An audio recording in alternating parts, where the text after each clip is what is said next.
우리 먼저 옆 사람 보시면서 이렇게 인사 한번 해보겠습니다. 사랑합니다. 축복합니다. 네, 한 번 더 인사해 보겠습니다.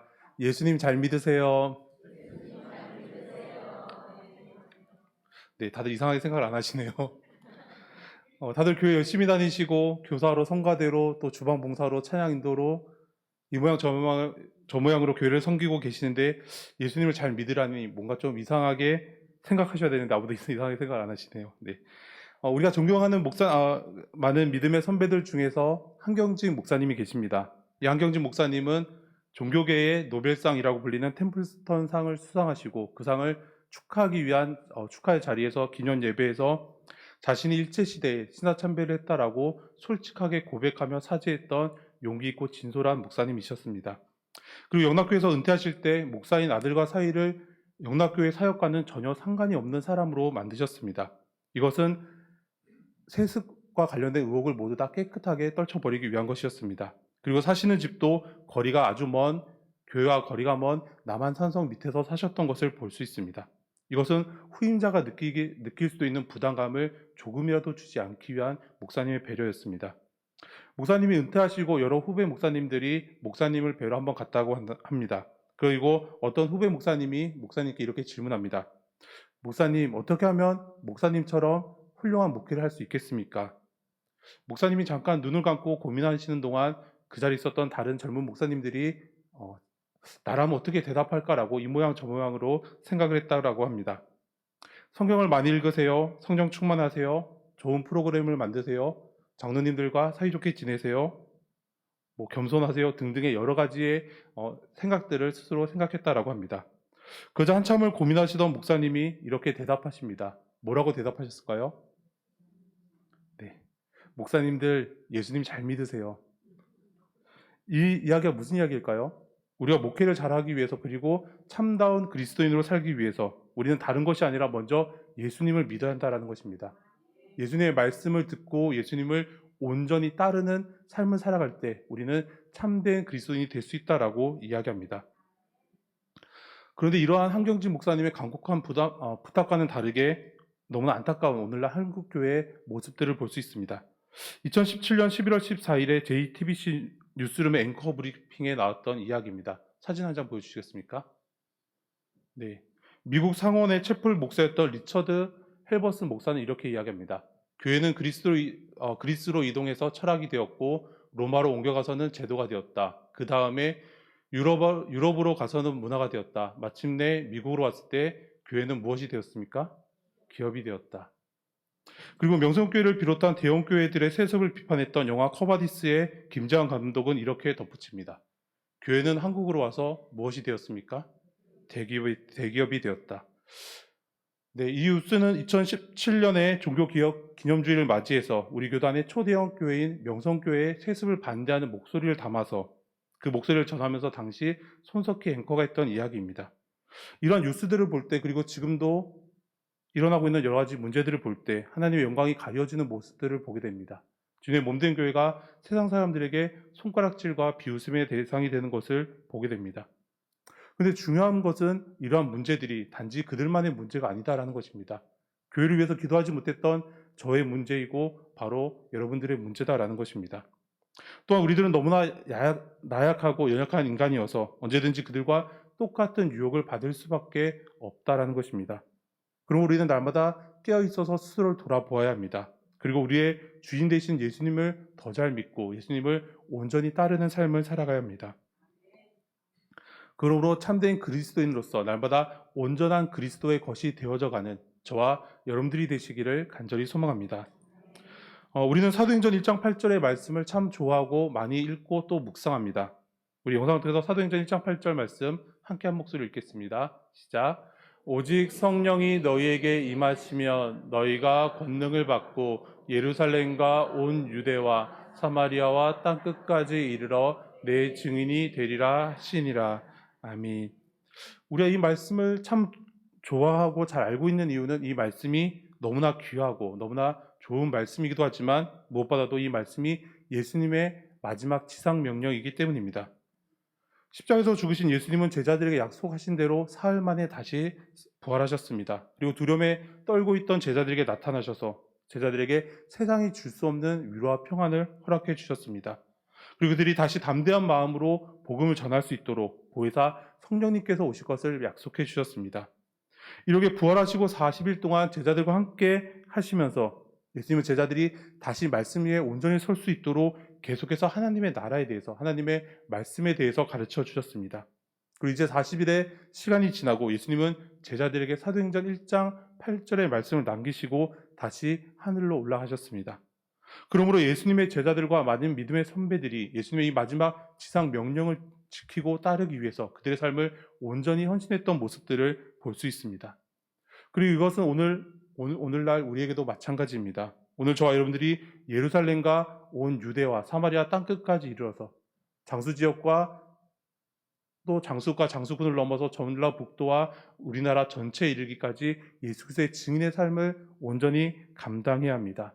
우리는 이것을 위해서 예수님의 말씀에 날마다 아멘으로 순종해야 합니다. 우리의 삶을 온전히 내어드리는 예수님의 제자의 삶을 살아가야 합니다. 그런데 예수님의 지상 명령이라고 불리는 이 사도행전 1장 8절의 말씀처럼 우리에게 너무나 중요한 말씀이 있습니다. 바로 오늘 본문의 말씀입니다.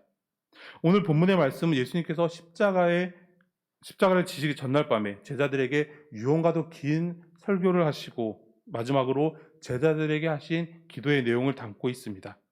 다시 말해서 사도행전 1장 8절이 예수님께서 하늘에 올라가시기 전에 제자들에게 마지막으로 남기신 명령이라고 한다면 오늘 본문의 말씀은 예수님께서 십자가에서 죽으시기 전에 우리에게 주신 마지막 유언과도 같은 말씀이다라는 것입니다. 유언이라는 말은 죽음에 이르러 부탁하여 말을 남김 또는 그 말이라는 의미를 가지고 있습니다. 1970년 말에 미국의 신문협회에서 역사상 가장 존경받는 사람을 뽑는 투표를 진행했다라고 합니다. 이 투표에서 가장 많은 표를 얻은 사람이 누구이겠습니까? 미국인들이 가장 존경하는 사람이 누구라고 생각하십니까? 네, 예수님입니다.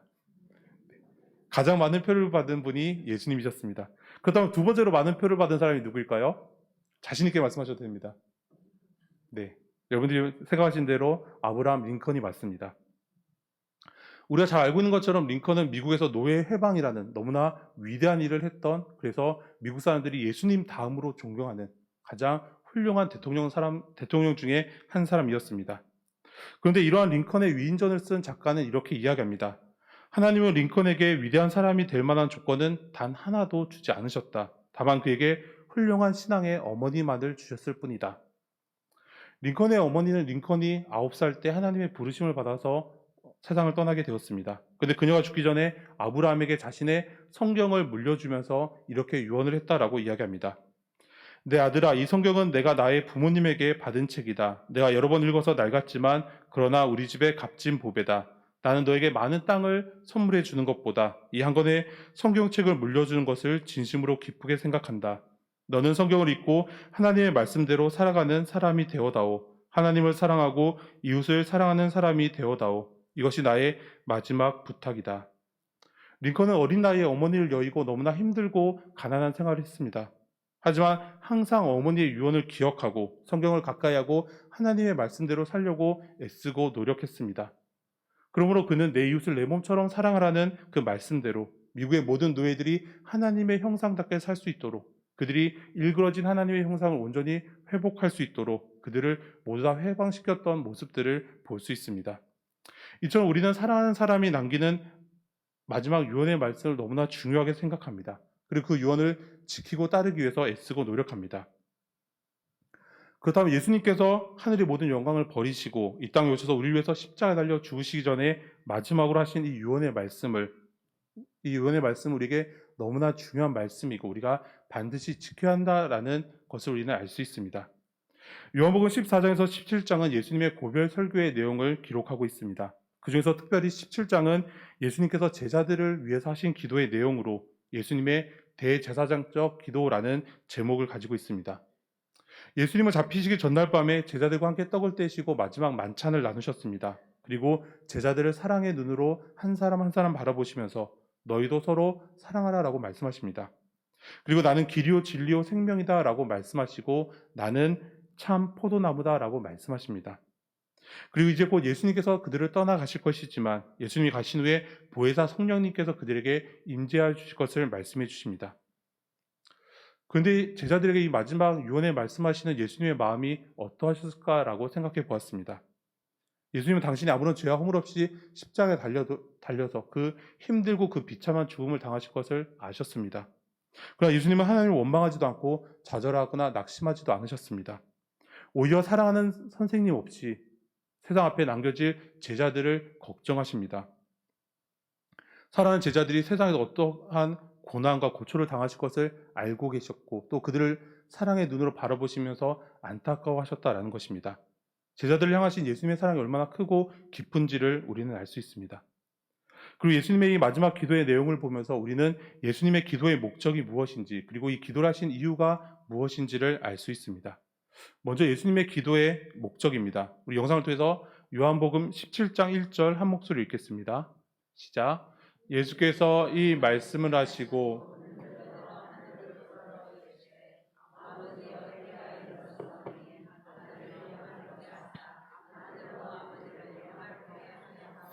아멘. 이 말씀은 나라와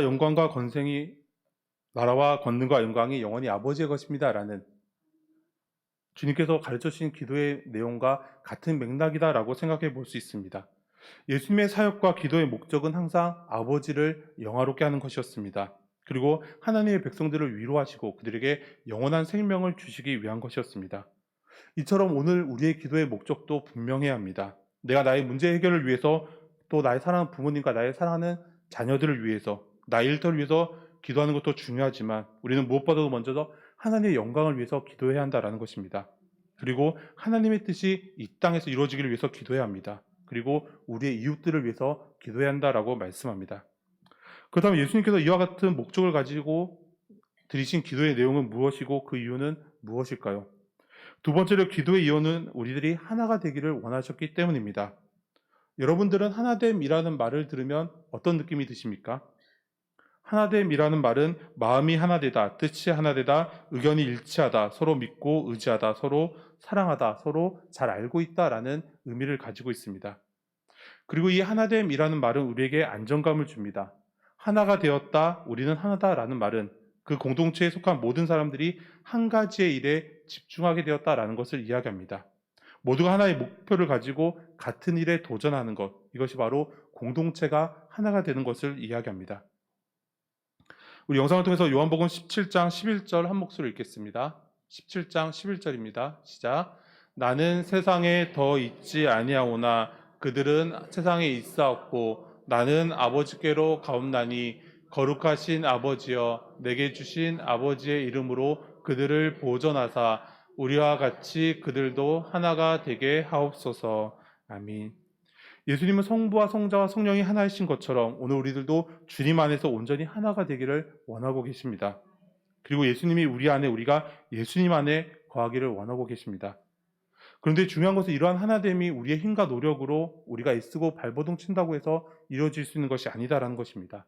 오직 예수님의 사랑으로만 가능한 것입니다.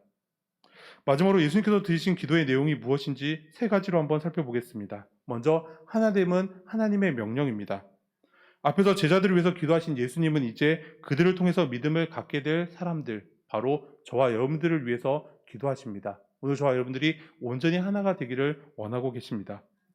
예수님 우리의 하나됨을 위해서 한 번만 기도하신 것이 아니라 21절과 22절 그리고 23절에서 세 번이나 반복해서 기도하시는 것을 볼 수 있습니다. 우리 21절, 22절, 23절 밑줄 친 내용 우리 함께 한번 읽어보겠습니다. 21절입니다. 시작. 그들도 다 하나가 되어 22절입니다. 그들도 하나가 되게 하려 함이니이다. 그들로 온전함을 이루어 하나가 되게 하려 함은 아멘. 이처럼 우리가 예수님 안에서 온전히 하나가 되기를 진심으로 바라고 계십니다. 그럼 우리는 예수님의 기도처럼 온전히 하나가 되기 위해서 우리의 마음과 뜻을 하나로 모아야 합니다. 영상을 통해서 에베소서 4장 3절과 4절도 한 목소리 읽겠습니다. 에베소서 4장 3절 4절 시작. 평안에 매는 줄로 성령이 하나가 되게 하신 것을 힘써 지키라. 몸이 하나요 성령도 한 분이시니 이와 같이 너희가 부르심의 한 소망 안에서 부르심을 받았느니라. 아멘. 이 말씀 우리가 하나님을 지키는 것이 우리가 할까 말까 선택할 수 있는 문제가 아니다라는 것입니다.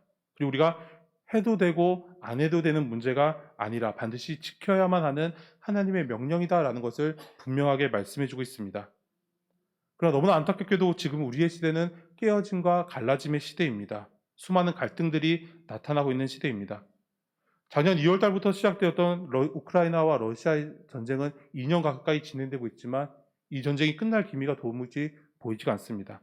그리고 지난주 우리가 뉴스를 통해서 보게 되었던 팔레스타인이 이스라엘을 공격하고 또 수많은 학살을 저지르고 또 이스라엘이 그것에 대해서 보복하면서 이 전쟁이 점점점 커져가고 있습니다. 이스라엘과 팔레스타인만의 전쟁이 아니라 시리아와 레바논으로 전쟁이 확전되지는 않을까. 지금 전 세계가 숨을 죽이며 두려워하고 염려하고 있습니다. 이처럼 나라와 민족이 분열되고 주님의 몸된 교회가 깨어져 갑니다. 사랑하는 가족들이 서로 갈라지게 되는 너무나 안타까운 모습들을 볼 수 있습니다. 하지만 이러한 모습은 우리 주님께서 원하시는 모습과는 정반대의 모습이다라는 것입니다. 우리는 우리의 가정과 주님의 몸된 교회가 온전히 하나가 될 수 있기를 위해서, 그리고 전쟁과 테러가 모두 다 멈춰지고 우리 주님께서 사랑하시는 생명들이 더 이상 희생당하지 않도록 하나님의 형상들이 온전히 회복되기를 위해서 저와 여러분들이 더욱더 아버지의 마음을 가지고 기도해야 한다라는 것입니다. 오늘 저와 여러분들이 평화, 화해의 사람들이 되어야 한다라고 말씀합니다. 우리가 예수님 안에서 온전히 하나가 되어서 각자의 역할과 사명들을 온전히 감당할 때 우리의 가정과 교회가 하나님께서 보시기에 아름다운 공동체로 세워지고 어린 양과 사자가 함께 뛰어나도 아무도 물리지 않는 그 하나님의 나라가 이 땅 가운데 온전히 세워져 가기를 간절히 소망합니다. 두 번째로 예수님은 우리에게 하나가 되는 방법을 가르쳐 주십니다. 예수님은 하나님이 자신에게 주신 영광에 참여할 때 성도들이 하나가 될 수 있다라고 말씀하십니다. 예수님의 영광은 먼저 십자가라는 고난을 감당할 때 주어집니다. 그러므로 예수님의 제자인 우리들도 예수님의 고난에 동참하고 예수님 안에서 함께 누릴 영광을 소망할 때 우리는 온전히 하나가 될 수 있습니다. 그리고 우리가 하나가 될 때 우리는 세상에 하나님의 사랑을 전할 수가 있습니다. 우리가 싸우고 분열할 때 우리는 결코 하나님의 사랑을 전할 수가 없습니다. 우리가 하나 되지도 못하면서 세상 가운데 하나님의 사랑을 전한다면 세상 우리를 손가락질하고 조롱할 수밖에 없다라는 것입니다. 우리가 하나님의 나라를 위해서 우리의 이웃들과 함께 그들의 아픔을 나누고 함께 고난당하며 함께 기뻐할 때 우리는 진정한 하나됨을 경험할 수 있습니다. 또 우리 하나됨을 통해서 하나님께서 세상을 사랑하신다라는 사실을 사람들에게 전할 수 있습니다. 마지막으로 예수님은 하나님의 사랑과 예수님의 임재하심이 우리 안에 있기를 위해서 기도하고 계십니다. 예수님 우리의 마음에 하나님의 사랑이 가득하기를 원하십니다. 예수님은 우리를 향하신 그 하나님의 그 크신 사랑을 알려주시기 위해서 이 땅에 오셨습니다. 하나님의 그 크신 사랑, 그 위대하신 사랑은 하나밖에 없는 독생자 예수 그리스도를 십자가에서 죽으시기까지 우리를 사랑하신 그 사랑입니다. 예수님은 자신의 십자가를 통해서 자신의 죽으심을 통해서 우리에게 하나님의 사랑을 보여주셨습니다. 그러므로 우리는 우리의 마음 가운데 있는 모든 미움을 버리고 욕심과 원망과 질투를 버리고 오직 하나님의 사랑으로만 우리의 마음을 가득 채워야 합니다. 또한 예수님 우리 안에 거하시기를 간절히 바라고 계십니다. 요한복음을 보면 예수님 안에 거하라라는 말씀이 계속해서 반복적으로 나타납니다. 그럼 우리는 예수님보다 앞서지도 않고 뒤처지지도 않고 오직 예수님 안에 거하는 삶, 즉 예수님과 함께 동행하는 삶을 살아야 합니다. 우리 아동부에서는 더 이상 부르지 않는데요. 유튜브에서 아이들이 자주 부르는 찬양이 있습니다. 예의 바른 네 가지 말이라는 찬양인데 이 찬양의 가사는 이렇습니다. 하나님이 기뻐하실 예의 바른 네 가지 말 먼저 하세요. 미안합니다. 감사합니다. 제가 할게요. 사랑하는 성도 여러분, 예수님은 우리의 가정이 주님의 몸된 교회가 예수님 안에서 온전히 하나가 되기를 원하고 바라고 계십니다. 그러므로 우리는 우리의 공동체 안에 하나님의 사랑이 가득하기를 위해서 기도해야 합니다.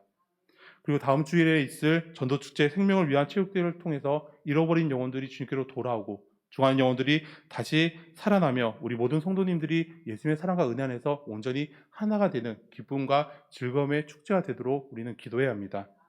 또 우리 아이들의 찬양처럼 우리가 먼저 양보하고 먼저 사과하고 용서하며 감사하고 어렵고 힘든 일은 내가 먼저 할 수 있는, 그러므로 주님의 크신 사랑과 은혜 가운데 우리 모든 장수교회 성도님들이 온전히 하나가 되는 크신 사랑과 은혜가 있기를 간절히 소망합니다. 우리 함께 기도